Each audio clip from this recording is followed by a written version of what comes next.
The South Korean national who had been missing since a twin quake tsunami disaster hit Indonesia was found dead today. Search and rescue efforts are ongoing there with the international community working to provide much needed support.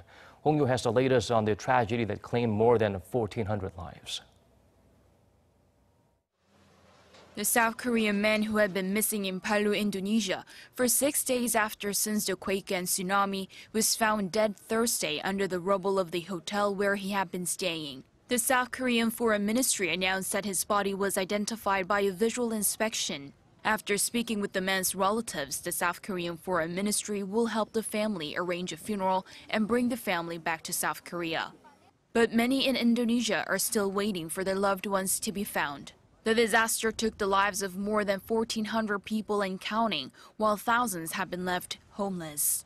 In response, the world is moving faster to send relief. The government of Indonesia says more than 20 countries have offered help. The United Nations Office for the Coordination of Humanitarian Affairs has allocated $15 million from its Central Emergency Response Fund. Mark Lowcock, the Undersecretary General for Humanitarian Affairs and Emergency Relief Coordinator, expects that aid to provide urgent assistance to vulnerable women and children.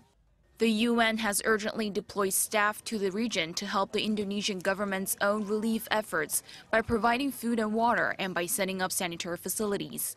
International Federation of Red Cross and Red Crescent Societies is planning to provide Indonesia with more than $22 million in relief funds. Also, U.S. President Donald Trump spoke with Joko Widodo, the Indonesian president, and promised immediate assistance. The U.S. State Department says it has already provided an initial relief fund to the Indonesian authorities and dispatched government disaster experts to understand what additional help they may need. Hong Yoo, Arirang News.